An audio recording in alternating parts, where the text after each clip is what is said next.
Assalamualaikum warahmatullahi wabarakatuh.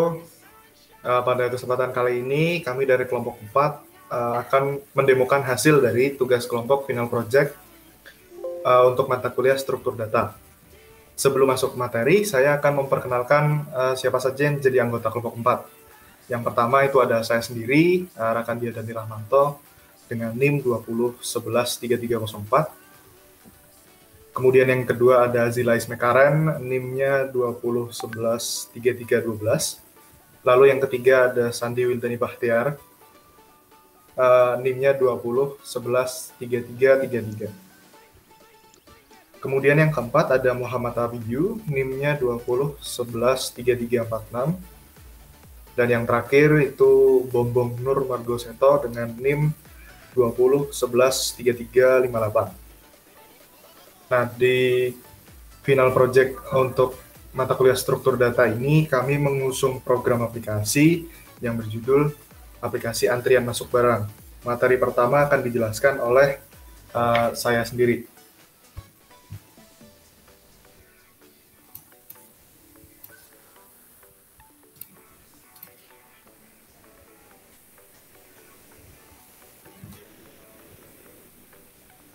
Nah, oke. Jadi, pada final project kali ini, itu kami menggunakan total itu ada 6 materi yang masuk untuk dijadikan elemen di dalam project kami. Yang pertama yaitu ada struct, ada array, ada queue, ada pointer, sorting, dan searching. Untuk penjelasan struct dan array akan dijelaskan oleh saya. Nah, di sini bisa dilihat ini adalah komponen struct yang terpakai di dalam program kami. Struct di sini digunakan sebagai elemen data yang disimpan dan digunakan dalam queue selama jalannya aplikasi. Karena aplikasi ini adalah antrian barang masuk, maka ada 2 struct seperti yang bisa dilihat di sini. Itu ada struct barang untuk menyimpan informasi barang, di dalamnya ada ID, ada nama barang, ada jumlah barang, ada waktu masuknya, kemudian ada nested struct yaitu berupa struct kategori barang, struct yang di sini sebagai penyimpan kategori barangnya. Implementasinya bisa dilihat pada parameter yang ada di functions list. Jadi di sini kita seperti yang disebutkan di awal, kita menggunakan queue. Queue itu akan memiliki tipe data berupa struct barang, seperti itu. Kemudian dia akan digunakan di dalam function-function ini kurang lebih seperti ini. Lalu untuk penggunaan yang spesifik ke struct-nya itu bisa dilihat pada void tambah. Di sini kita secara eksklusif kita mendeklarasikan struct barang yang dijadikan sebagai elemen untuk melakukan cin gitu ya, untuk kemudian struct ini itu dipassing gitu ke dalam queue yang sudah didapat dari sini. Kemudian yang kedua yaitu ada elemen array. Seperti yang bisa dilihat di sini, array-nya itu digunakan untuk menampung data nested struct dari kategori barang supaya user ketika proses penginputan, baik itu penginputan tambah atau penginputan edit, user dapat menginputkan maksimal 3 kategori barang. Seperti itu. Bisa dilihat untuk codingannya ada di bagian sebelah sini. Ini untuk yang tambah, kemudian ini untuk yang edit. Oke, kemudian materi selanjutnya yaitu materi Q akan dijelaskan oleh Azila Ismekaren. Terima kasih, saya akan menjelaskan materi tentang Q. Q pada proyek ini diimplementasikan sebagai tempat penyimpanan data dari antrian barang yang masuk. Q digunakan karena merupakan struktur data yang cocok untuk sistem antrian seperti pada aplikasi ini. Implementasinya dengan cara include ke sebuah library bernama DQ atau Double NQ. DQ di sini dipilih karena kemudahan dalam penggunaannya karena dapat bertindak sebagai stack maupun Q juga sebagai sebuah array. Q dipakai dalam 4 function, yaitu Yang pertama fungsi list, di mana mereka akan melakukan sorting dan kemudian menampilkan hasil sorting tersebut. Yang kedua ada function tambah, yang menambahkan elemen untuk masuk ke queue dari belakang menggunakan function pushback. Yang ketiga adalah function konfirmasi yang membutuhkan function pop front yang akan menghapus elemen dari depan. Dan yang terakhir adalah function clear, di mana di dalam function tersebut akan dipanggil function bawaan clear yang akan menghapus semua elemen dalam queue tak terkecuali. Penjelasan akan saya kembalikan kepada moderator. Kemudian itu materi ketiga atau pointer akan dijelaskan oleh Mas Bombong. Saya akan menjelaskan bagian pointer. Pointer dalam project ini digunakan pada parameter untuk function-function yang ada dalam aplikasi seperti yang bisa dilihat di baris berikut. Parameternya menggunakan pointer agar tidak ada terlalu banyak proses copy data saat berpindah dari function ke function yang lain yang berpotensi mempengaruhi performa. Implementasinya dalam project adalah seperti ini.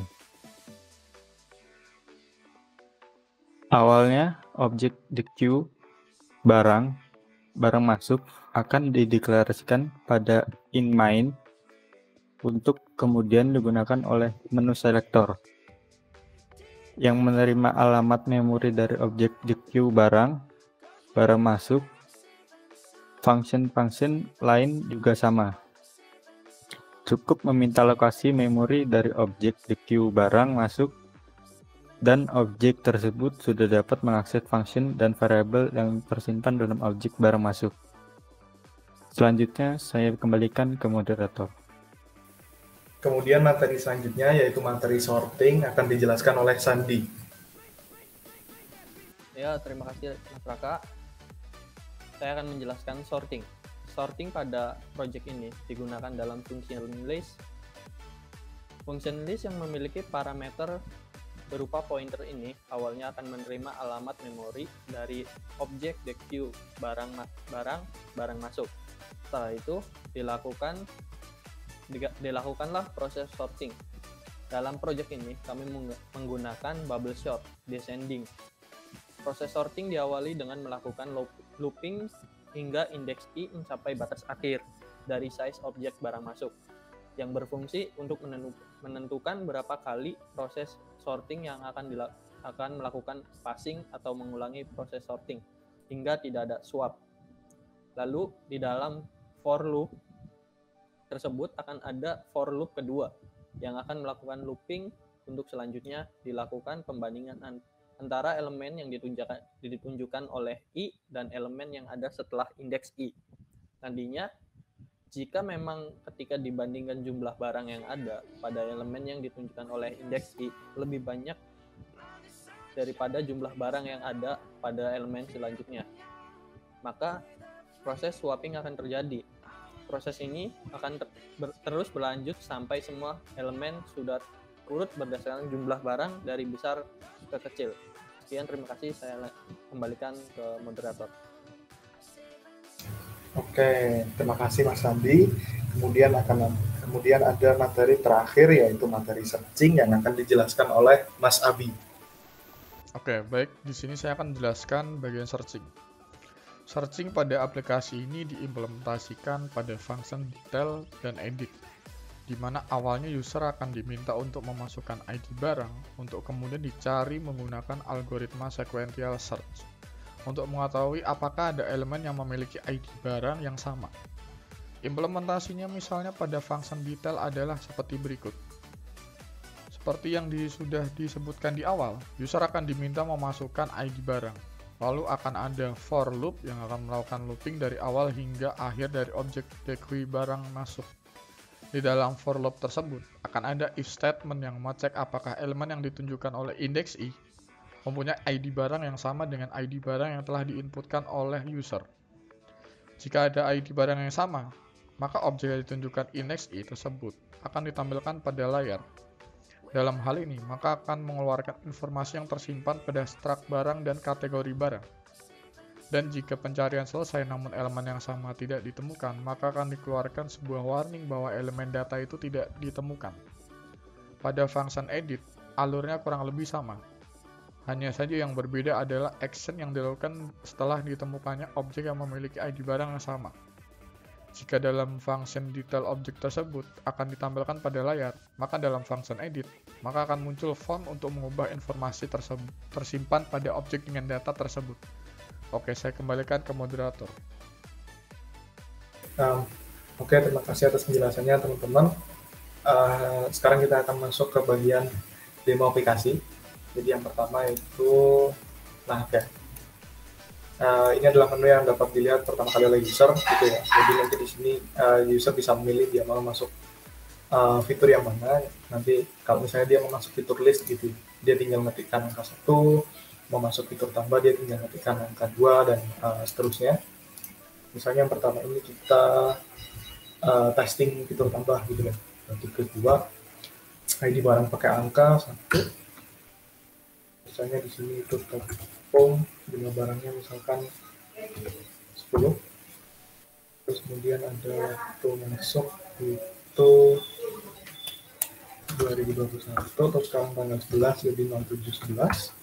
Kategorinya itu misalnya sembako, pokok, sama organik. Oke, kemudian kita tambahkan lagi satu lagi deh, ID barangnya 2, terus misalnya di sini komik, jumlah barangnya misalnya 5, gitu ya. Terus waktu masuknya sama 17. Kategorinya misalnya itu import, kemudian buku, kemudian lagi bundle gitu ya. Oke, di listnya akan tersedia 2. Nah, seperti itu. Kemudian untuk testing fitur yang kedua itu fitur detail, ada di nomor 3. Misalnya kita mau melihat detail barang yang punya ID barangnya itu ID-nya 1 gitu ya. Nah, ini kita bisa melihat info barangnya, jadi nama barangnya apa, jumlah barangnya sekian, waktu masuknya seperti apa, kategorinya seperti apa gitu ya.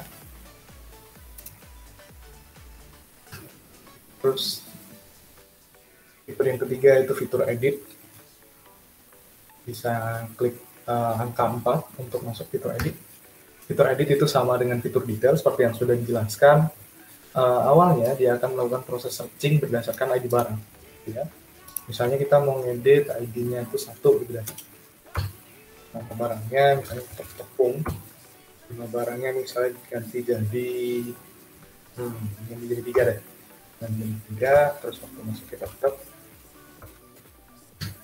kategorinya misalnya sembako, organik gitu ya. Seharusnya di listnya dia sudah ganti dan dia akan turun urutannya. Kenapa? Karena seperti yang sudah dijelaskan di awal, proses sorting itu dilakukan pada menu list ini. Jadi sortingnya itu dilakukan berdasarkan jumlah barangnya. Semakin tinggi jumlah barangnya, berarti dia akan posisinya akan semakin di atas. Oke. Kemudian ada konfirmasi telah masuk, gitu ya. Ketika dikonfirmasi telah masuk,